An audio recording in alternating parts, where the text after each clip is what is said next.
Easter శుభాకాంక్షలు మీ అందరికీ తెలియజేస్తూ ఉన్నాను. Wish you happy Easter day. ఏదైనా ప్రత్యేకంగా మరి పండుగ అనేక మంది జరుపుకుంటూ ఉన్నాం. ఈస్టర్ దినాన దేవుడు చేసినటువంటి గొప్ప కార్యములు, అద్భుత కార్యాలు, ఆశ్చర్య కార్యాలు ఎన్నెన్నో తెలియచేయడానికి దేవుడు కృప చూపిస్తున్నటువంటి దేవాది దేవుడు. మరి ముఖ్యంగా మా టీవీ పరిచర్యను మరి తిలకిస్తున్నటువంటి, చూస్తున్నటువంటి దైవ సేవకులకు, మరి విశ్వాసులకు, ప్రియ సహోదరులకు, సహోదరులకు నా హృదయపూర్వకమైనటువంటి వందనాలు చెల్లిస్తుంటున్నాం. దేవాది దేవుడే గొప్ప అద్భుత కార్యాలు, ఆశ్చర్య కార్యాలు, గొప్ప కార్యాలు జరిగించేటటువంటి దేవాది దేవుడు.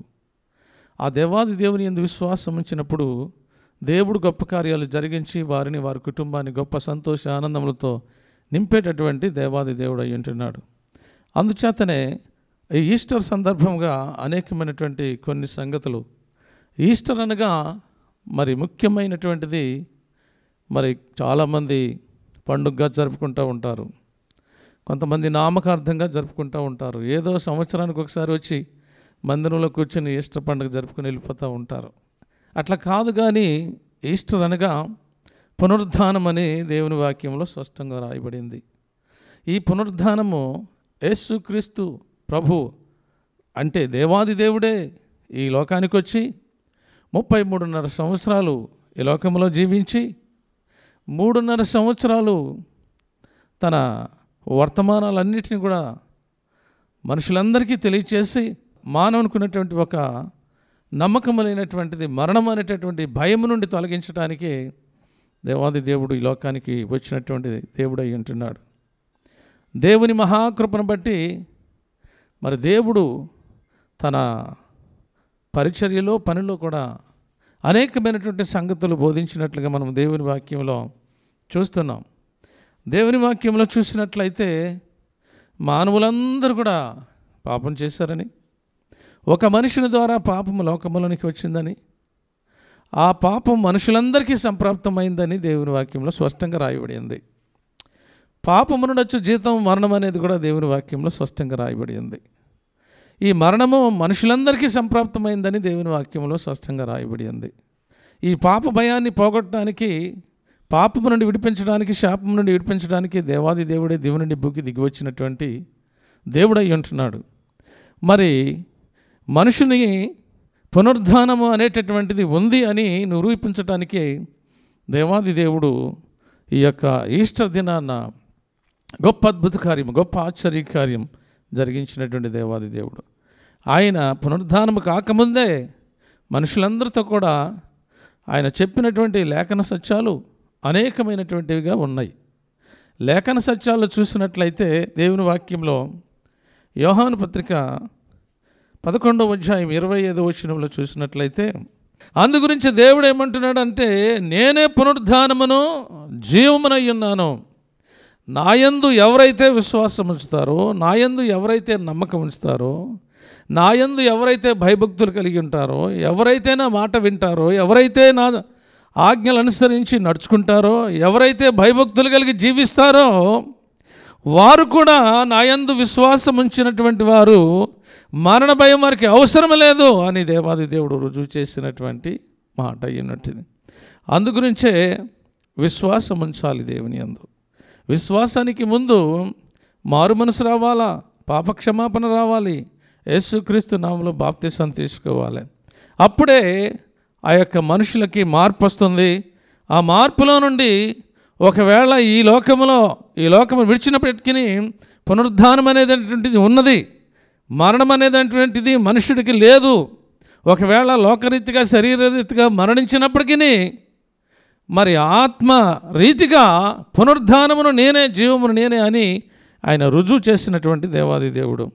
అందుచేతనే ఉదాహరణకు దేవాది దేవుడు ఈ లోకంలో గొప్ప అద్భుత కార్యం, గొప్ప ఆశ్చర్య కార్యం జరిగించాడు. ఇక్కడ అందు గురించి అంటున్నాడు, నాయందు విశ్వాసం ఉంచువాడు చనిపోయినను బ్రతుకును అంటున్నాడు. విశ్వాసం ఉంచినట్లయితే చనిపోయినా కానీ బ్రతుకుతారట. అందుచేతనే అందరూ కూడా సజీవులుగా ఉండాలని ఆయన కోరుకుంటున్నటువంటి దేవాది దేవుడు. మానవుడు పాపం చేసినప్పుడు పాపం నుండి వచ్చినటువంటిది మరణం వచ్చింది. పాపము నుండి వచ్చే జీతము మరణము అని దేవుని వాక్యంలో చెప్పబడినట్టుగా మరణం వచ్చింది. మరణం వచ్చి మరణ భయంలో ఉన్నాడు మానవుడు. అయితే ఆ మరణ భయం నుండి తప్పించడానికి ఆయన వాగ్దానం చేసినట్లుగా, ఆయన లేఖనాలు చెప్పినట్లుగా లేఖనము నెరవేర్చడానికి ఆయన ఈ లోకములోనికి వచ్చి మనుషులందరి నిమిత్తము కూడా ఆయన పాపము లేనివాడైనప్పటికీ, పాపము లేనటువంటి వ్యక్తిగా ఉన్నప్పటికీ మానవులు పాపములన్నిటినీ పోగొట్టడానికి దివి నుండి భూమికి దిగివచ్చి వారి కోసము ఆయన కృప చూపించి, దయ చూపించి మానవాళ్ళందరికీ రక్షణ ఇచ్చి వారికి పునరుద్ధానం ఉన్న దాన్ని రుజువు చేయడానికి తన కృప చూపించినటువంటి దేవాది దేవుడు. అందుచేతనే దేవుని వాక్యంలో చూసినట్లయితే 1 కొరింథీయులకు రాసిన పత్రికలో 15వ అధ్యాయంలో 20వ వచనంలో ఒక మాట ఉంటుంది. మొదటి ప్రథమ ఫలముగా మనుషునికి పునరుద్ధానం ఉన్నదా లేదా, మరణించినా తిరిగి లేస్తాడా లేవడా అనేటటువంటిది భయం పోగొట్టడానికి మొట్టమొదటిసారిగా ఈ యొక్క పాపము నుండి, శాపము నుండి విడిపించి, ఆ పాపము నుండి విడిపించి పునరుద్ధానమై పరలోక వారసులుగా చేయడానికి ఆయన కృప చూపించి, మొట్టమొదటిసారిగా ఆయన ముందుగానే చనిపోకముందే నన్ను సిలువ వేస్తారు, నేను చనిపోతాను, నన్ను సమాధి చేస్తారు, సమాధి చేసిన తర్వాత మూడవ దినమున మృత్యుంజయుడిని తిరిగి లేస్తాను అని ఆయన రుజువు చేసి లేచినటువంటి దేవాది దేవుడు అయి ఉంటున్నాడు. అందుచేతనే ప్రథమ ఫలముగా ఆయన ఏం చేశాడంటే, యేసు మృతులలో నుండి లేపబడి ఉన్నాడు. ఒక మనిషి ఎవరనేటటువంటిది మనకు తెలుసు. అలనాడు ఆదాము నుండి మరణము లోకములోనికి వచ్చింది. ఆదాము అవ్వ ఆజ్ఞ అతిక్రమించారు కాబట్టి ఆజ్ఞ అతిక్రమమే పాపమైంది. అందుగురించే రోమీయులకు రాసిన పత్రికలో 5వ అధ్యాయంలో చూసినట్లయితే 12వ వచనంలో ఏమనుంటుందంటే, ఒక్క మనుషుని ద్వారా పాపం వచ్చింది. ఆ మనుషుడు ఎవరనగా అనాది కాలంలో ఆదాము అయి ఉంటున్నాడు, అవ్వ అయి ఉంటున్నది. ఆ మనుషుల ద్వారా పాపము లోకంలోనికి వచ్చింది. ఈ లోకంలో ఉన్నటువంటి మనుషులందరూ కూడా, వారి జనరేషన్ అంతా కూడా పాపంతో నిండిపోయింది. మనుషులందరూ కూడా పాపం ఉంది. జన్మ పాపం ఉంది, కర్మ పాపం ఉంది. ఈ రెండు పాపాలు పోవాలంటే పాపము లేనటువంటి వ్యక్తిగా ఈ లోకంలో దేవాది దేవుడే రావాలి. ఎవరు కూడా పాపము లేనటువంటి వారు ఇక్కడ భూలోకంలో ఎవరు లేరు. అందుగురించే ఆయనే దివి నుండి భూమికి దిగి వచ్చి దేవాది దేవుడే పరిశుద్ధుడిగా ఈ లోకంలో ఉండి తన యవ్వన రక్తాన్ని కార్చి ఆయన చెప్పినట్లుగా మానవునికి పునరుద్ధానం అనేటటువంటి ఉన్నది, మరణం అనేటటువంటిది లేదు. మరణించినా కానీ నా యందు విశ్వాసం ఉంచువాడు ఎవడో వాడు తిరిగి లేస్తాడు, పరలోక వారసునిగా నేను నా దగ్గర ఉంచుకుంటానని ఆయన చెప్పినట్టుగా మనము రుజువు చేసుకుంటున్నాం. అందుగురించి ఒక మనుషుని ద్వారా పాపం వచ్చింది, పాపము నుండి వచ్చే జీతము మరణం వచ్చింది. మరణాన్ని తప్పించడానికే దేవాది దేవుడు దివి నుండి భూమికి దిగి వచ్చినటువంటి దేవాది దేవుడు. అందుగురించే యేసు క్రీస్తులో ఉన్నటువంటి వారు, ఆయన యందు విశ్వాసం ఉంచినటువంటి వారికి, ఆయన యందు నమ్మకం ఉంచినటువంటి వారికి, ఆయన చిత్తానుసారంగా నడుచుకునేటటువంటి వారికి ఏమంటున్నాడంటే మళ్ళా బ్రతుకుతారు అని చెప్తా ఉన్నాడు. ఉదాహరణకు చూసినట్లయితే దేవుని వాక్యంలో యేసు క్రీస్తు మరణం పొందకముందే, పునరుద్ధానము జరగకముందే ఆయన పునరుద్ధానం ఉందని మనుషులందరికీ తెలియజేయడానికి ఒక గొప్ప కార్యము, ఒక అద్భుత కార్యము, ఒక ఆశ్చర్యకార్యం జరిగించాడు. ఎక్కడనగా ఆయనను ఎక్కువగా ప్రేమించినటువంటి ఒక కుటుంబం ఉంది. ఆ కుటుంబము ఎక్కువగా దేవుని ప్రేమించారు. ఆయన కూడా దేవుని ఎక్కువగా ప్రేమించాడు. అయితే 2 సహోదరులు, ఒక సహోదరుడు వాళ్ళకు ఉండేవారు. వారు ముగ్గురు కలిసి దేవుని ఎక్కువగా ప్రేమించారట. అనుకోని విధంగా ఆ సహోదరుడికి భయంకరమైనటువంటి మరణం వచ్చింది. మరణం వచ్చినప్పుడు ఆయన దరిదాపుల్లో లేకుండా ఎక్కడో దూరం ఉన్నాడు. ఈ సంగతి మనకు అందరికీ తెలిసినటువంటిదే. దూరంగా ఉన్నప్పుడు ఆయనకు వర్తమానం పంపించారు, ఇదిగో ఫలానా వ్యక్తి, ఇదిగో నిన్ను మీ యందు ఎక్కువగా ప్రేమగా ఉండేటటువంటి వాళ్ళు, మీ యందు విశ్వాసంగా ఉండేటటువంటి వాళ్ళు. అనుకోని విధంగా ఆయనకు మరి మరణం వచ్చింది. మరణించడానికి కబురు పంపించాడు. పంపించినప్పుడు ఆయన అంటున్నాడు, శిష్యులందరూ కూడా ఆయనతో ఉన్నప్పుడు, ఇదిగో ఆయన మరణం అంటే మనం కూడా వెళ్ళాలి కదా, మనల్ని ఎంతగానో ప్రేమించారు అని అడిగినప్పుడు దేవాది దేవుడు అన్నాడంట, ఆయన మరణించలేదు, నిద్రిస్తూ ఉన్నాడు, పర్వాలేదని ఆయనతో చెప్పాడట. చూడండి దేవుని వాక్యంలో చూద్దాం. యోహాను సువార్త 11వ అధ్యాయము 16వ వచనం చదువుకుందాం. అంటే లాజరు అనేటటువంటి వ్యక్తి చనిపోయాడు, ఆ కబురు యేసయ్యకు అందింది. ఆ సంగతి శిష్యులందరికీ తెలిసినప్పుడు దిదుమ అనబడినటువంటి ఒక శిష్యుడు అంటున్నాడు, ఆయనతో పాటు మనం కూడా చనిపోయాక అక్కడికి వెళ్ళేది అంటా ఉన్నారు. అయితే అక్కడ 17వ వచనంలో ఏమని ఉంటుందంటే, అయ్యూదులలో అనేక మంది తను చనిపోయాడని, మరి దేవుని యందు విశ్వాసం ఉంచారు, దేవుని యందు భయభక్తులు కలిగి ఉన్నారు, దేవునితో నడుస్తున్నారు, మంచి స్నేహం కలిగిన దేవాది దేవుడు కదా. మరి అనేక మందికి ఆయన కళ్ళు లేనటువంటి వారికి చూపునిచ్చాడు, బాధపరచబడి వారికి న్యాయం తీర్చాడు, అనేకమైన అద్భుత కార్యాలు చేస్తున్నాడు, అనేకమైన ఆశ్చర్య కార్యాలు చేస్తున్నాడని ఆయన దగ్గరికి వచ్చి వారిని పరామర్శిస్తుంటున్నారు అక్కడ. అప్పుడు దేవుని వాక్యంలో చూసినట్లయితే అక్కడ యేసయ్య రావటం లేట్ అయింది. చూడండి, దేవుని వాక్యంలో చూద్దాం. 20వ వచనం చదువుకుందాం. అయ్యా, నువ్వు ఇక్కడ లేకుండా అయిపోయావు, నువ్వు ఇక్కడ ఉన్నట్లయితే కనుక నీ యందు విశ్వాసం ఉంచినటువంటి మేము, మీ యందు భయభక్తులు కలిగినటువంటి మేము ఎట్టి పరిస్థితుల్లో చనిపోయేటటువంటి కాదు నా సహోదరుడు, ఇక్కడ లేకుండా అయిపోయావని అక్కడ యేసయ్యతో చెప్తా ఉంది. అయితే అక్కడ యేసయ్య ఏమంటున్నారు చూద్దాం. చూడండి, అక్కడ ఇప్పుడైనను నీవు దేవుని ఏమడిగినను, నువ్వు ఏది అడిగినా కానీ దేవుడు నీకు అనుగ్రహించనని నేను ఎరుగుతున్నా. నేను దేవునికి మహిమ కలుగును గాక. హల్లెలూయా.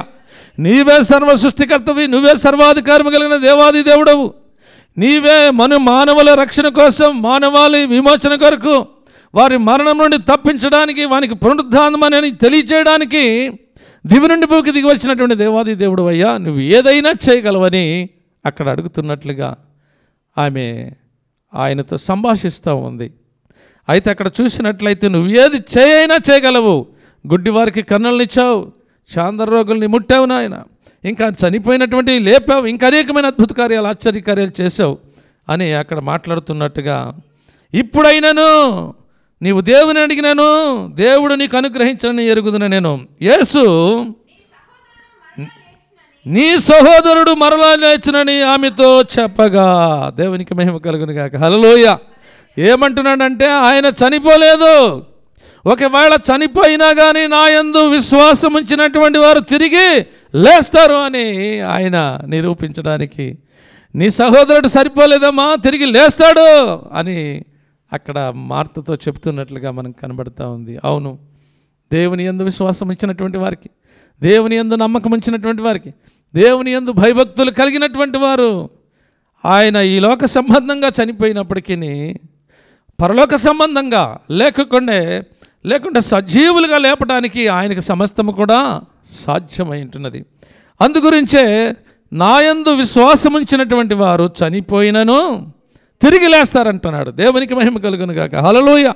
అందుగురించే మార్త ఆయన చూచి అంత్యదినమున పునరుద్ధానమందు లేచనని ఎరుగుదున నేను. అయితే ఆమె కూడా అపనమ్మకం కలిగింది.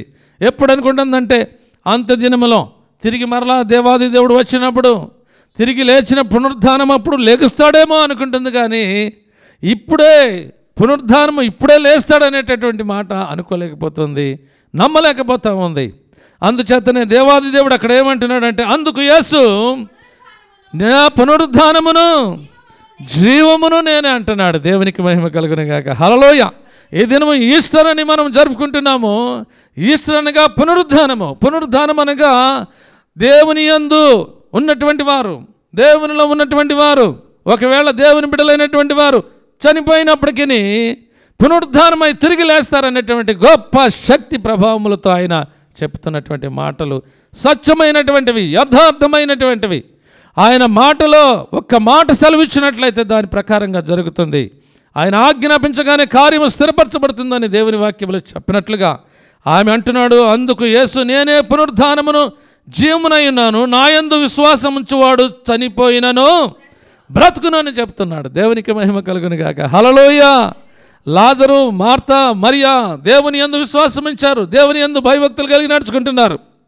ముందుగానే యేసయ్య పునరుద్ధానం కాకముందే ఇక్కడ గొప్ప అద్భుత కార్యము, ఆశ్చర్య కార్యము ఆయన మాట చేత పునరుద్ధానం ఉందమని, ఒకవేళ ఆయన ఆజ్ఞాపించగానే పునరుద్ధానం జరుగుతుందని అక్కడ నిరూపించినటువంటి దేవాది దేవుడు అయి ఉంటున్నాడు. అందుగురించే నేనే పునరుద్ధానమును జీవమునై ఉన్నాను అంటున్నాడు. కాబట్టి సమస్తము నెరవేర్చే దేవుడు ఆయనే, సమస్తము నిర్వర్తించే దేవుడు ఆయనే. ఆయనకు అసాధ్యమైనటువంటిది ఏదీ లేదు. మానవునికి చేయవలసినటువంటిది ఏది చేయాలన్నా చేయగలడు ఆయన. ఏది చేయడానికైనా సామర్థ్యం కలిగినటువంటి దేవాది దేవుడు. ఆయనే సృష్టికర్త, ఆయనే సర్వాధికారం కలిగిన దేవుడు, ఆయనే సర్వజ్ఞుడు, ఆయనే సమస్తము నిర్వర్తించేటటువంటి దేవాది దేవుడు. అయితే అక్కడ ఆయన అంటున్నాడు, ఆయనేమంటున్నాడంటే నా యందు విశ్వాసం ఉంచినటువంటి వాడు చనిపోయినను తిరిగి లేస్తాడని ఆయన అంటే, వీళ్ళేమంటున్నారంటే నువ్వు ఇక్కడ ఉన్నట్లయితే నా సహోదరుడు చనిపోకపోవును అంటున్నారు. దేవునికి మహిమ కలుగును గాక. హల్లెలూయా. గొప్ప కార్యములు, అద్భుత కార్యములు, ఆశ్చర్య కార్యాలు, ఘనమైన బలమైన కార్యాలు జరిగించి సంతోషింపజేసి ఆనందింపజేసేటటువంటి దేవాది దేవుడు అయి ఉంటున్నాడు. అందుచేతనే ఆయన కాబట్టి అక్కడ యూదులు చాలామంది అక్కడ నిలబడి ఉంటున్నారు. వారిని ఓదార్చడానికి వచ్చినటువంటి వారు, వారి స్నేహితులు, వారి బంధువులు, వారందరూ అక్కడికి వచ్చి వారు అంటున్నారు, ఆ మాటలు మాట్లాడు, గుడ్డివారికి కనులు ఇచ్చినటువంటి ఈయన ఈ లాజర్ని చావకుండా చేయలేడా, ఈయనను లేపలేడా అని అక్కడ అందరూ కూడా సంభాషించుకుంటూ ఉంటున్నారు. దేవునికి మహిమ కలుగును గాక. హల్లెలూయా. అందుచేతనే ఆయనే గొప్ప అద్భుత కార్యం, ఆశ్చర్య కార్యం చేయడానికి, పునరుద్ధానం ఉన్నదని నిరూపించుకోవడానికి, మానవుడు చనిపోయినప్పటికీ దేవుని యందు విశ్వాసం ఉంచినటువంటి వారు తిరిగి లేస్తారని, ఆ పునరుద్ధానం ఉన్నదని ఆయన నిరూపించడానికి ముందే, ఆయన శిలువ మరణం పొంది సమాధి చేయబడక ముందే, పునరుద్ధానం కాకముందే గొప్ప అద్భుత కార్యం, ఆశ్చర్య కార్యం చేసినటువంటి దేవాది దేవుడు. అందుచేతనే అక్కడ చూసినట్లయితే, అక్కడ 38వ వచనంలో చూసినట్లయితే చూడండి, అక్కడ చనిపోయినటువంటి వారు 4 దినాలైతే తిరిగి లేవడం చాలా కష్టము. అయితే ఇక్కడ ఒక మర్మం ఉన్నది. ఏంటిదంటే దేవుని యందు విశ్వాసం ఉంచినటువంటి వారు, దేవుని యందు నమ్మకించినటువంటి వారు చనిపోయినను తిరిగి లేస్తారని గొప్ప సాక్ష్యం చెప్తున్నాడు దేవుడు. మనుషులందరికీ ఇదే చెప్తా ఉన్నాడు. మనుషులందరూ కూడా ఒకవేళ ఈ లోకంలో మీరు చనిపోయారు, నిజమే ప్రియులారా, పాపములు ఉన్నటువంటి వారు, శాపములు ఉన్నటువంటి వారు, పాపముల చేతను అపరాధముల చేతను మీరు చచ్చిన వారైండుగా క్రీస్తు యేసులో మిమ్మల్ని బ్రతికించడానికి ఈ లోకానికి వచ్చినటువంటి దేవాది దేవుడు. ఆయన చనిపోయినప్పటికీ తిరిగి పునరుద్ధానం ఉన్నదని, తిరిగి లేస్తారని రుజువు చేసినటువంటి దేవాది దేవుడు. మార్త అంటుంది, అయ్యా మా సహోదరుడు చనిపోయి 4 దినాలు అయిపోయింది, మురుగు కంపు కొంటవచ్చు, ఇంకా ఎందుకయ్యా అన్నట్టుగా మాట్లాడుతూ ఉంది. అయితే అక్కడ దేవుడు ఏమంటున్నాడు, యేసయ్య ఏమంటున్నాడంటే, అందుకు యేసు నీవు నమ్మిన ఎడలా దేవుని మహిమ చూసేదవని చెప్పాడు. దేవునికి మహిమ కలుగును గాక. హల్లెలూయా. ఎవరైనా కానీ దేవుని బిడ్డలుగా చేయబడినటువంటి వారు, లేకుంటే దేవుని బిడ్డలుగా చేయలేనటువంటి వారు, కానటువంటి వారు ఉన్నట్లయితే, దేవుని యందు విశ్వాసం ఉంచినట్లయితే, దేవుని యందు నమ్మకం ఉంచినట్లయితే, ఆయనను నమ్మినట్లయితే, ఆయన అద్భుత కార్యాలు, ఆయన ఆశ్చర్య కార్యాలు, ఆయన గొప్ప కార్యాలు ఎన్నెన్నో, అవి లెక్కించదని అనుకుంటేనే కానీ అవి లెక్కకు మించినవని మన పితరుడైనటువంటి దావీదు మహారాజు అంటున్నాడు. అందుచేతనే గొప్ప కార్యాలు, అద్భుత కార్యాలు, ఆశ్చర్య కార్యాలు ఎన్నెన్నో చేసేటటువంటి దేవాది దేవుడు అయి ఉంటున్నాడు. అందుగురించే మార్తతో అంటున్నాడు, మీరు నమ్మినట్లయితే దేవుని మహిమని ఇప్పుడే మీరు చూస్తారంట.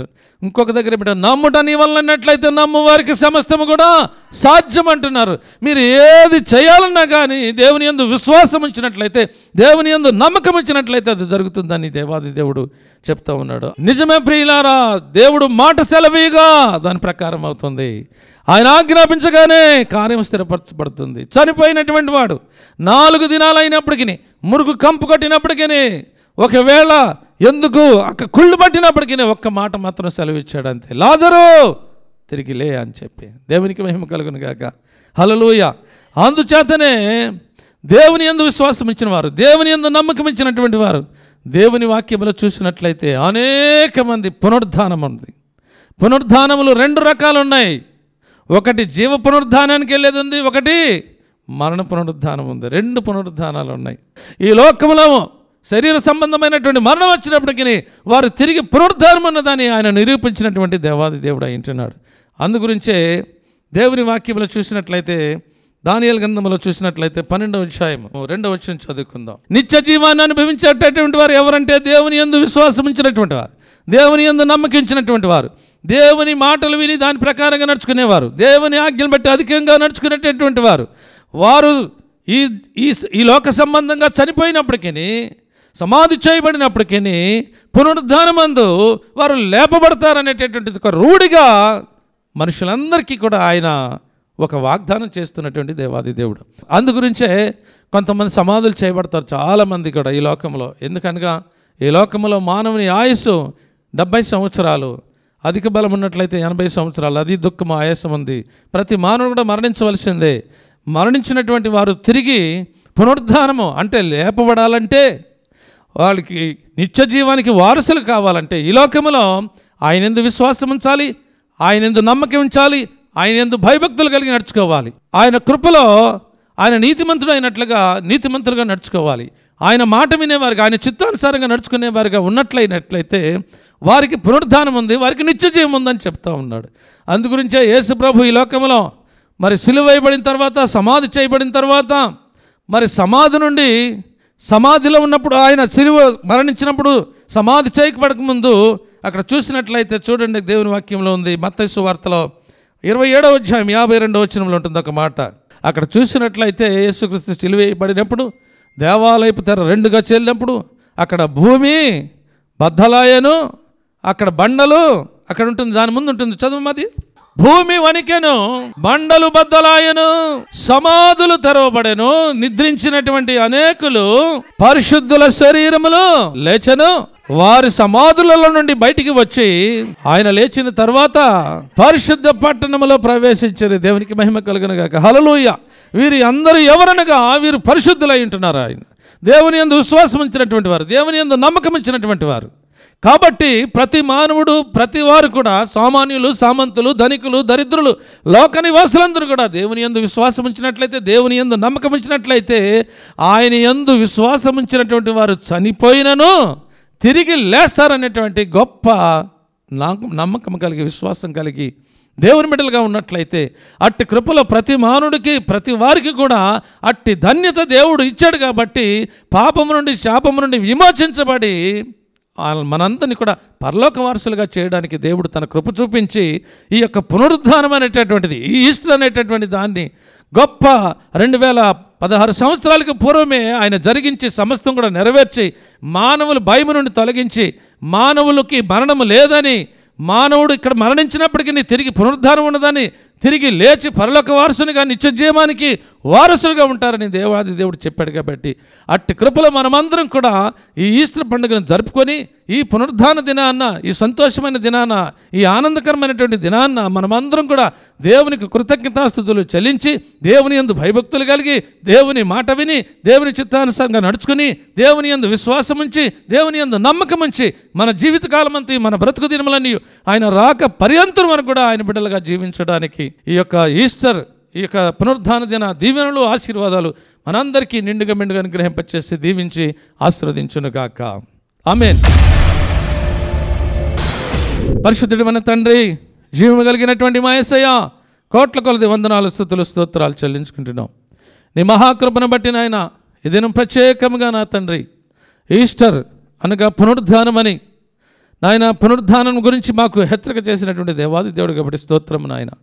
ఈ యొక్క ఈస్టర్ దినాన, ఈ పునరుద్ధాన దినాన ప్రభువా, నీ మహాకృపను బట్టి నాయన, ఆ మరణ భయము నుండి నాయన మమ్మల్ని తప్పించడానికి నాయన మీరు మాట్లాడిన లేఖన సత్యాలన్నిటి బట్టి నీకు స్తోత్రం చెల్లిస్తుంటున్నాం.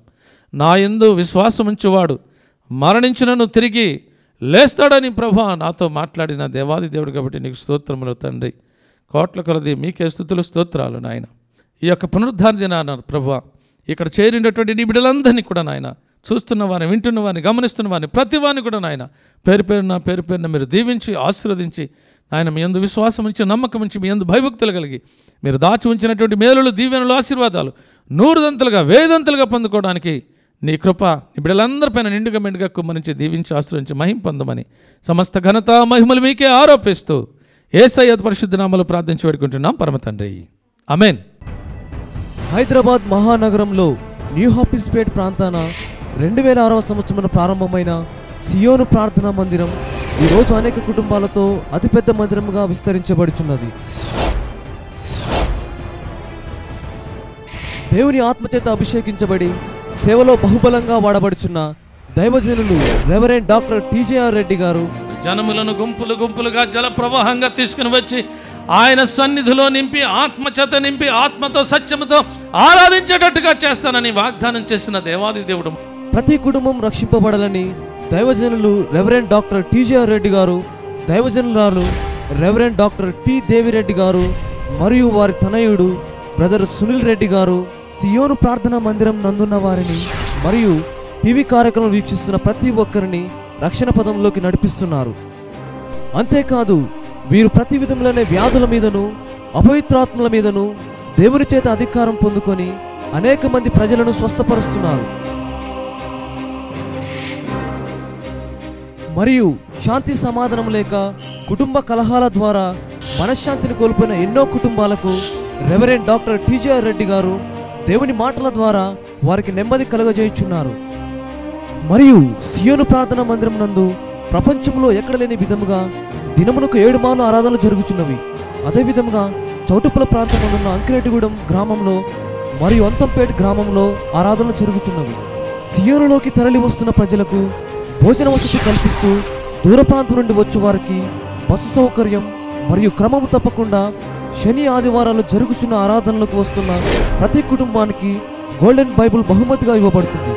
రండి, మీ దుఃఖ దినములు సమాప్తములగును. ఇదే మీ అందరికీ మా ఆహ్వానం. మా అడ్రస్ సియోను ప్రార్థనా మందిరము, ప్లాట్ నెంబర్ 46, ప్రేమనగర్, మియా బిస్పేట్, మియాపూర్, హైదరాబాద్ 5,49,000. మీ ప్రార్థన అవసరతల కొరకై సంప్రదించవలసిన ఫోన్ నెంబర్లు. మా వెబ్సైట్ www.sionupraytower.com. మరలా ఇదే సమయంలో అందరం కలుసుకుందాము. దేవుడు మీ కుటుంబాలని మిమ్మల్ని దీవించి ఆశీర్వదించునుగాక. ఆమేన్.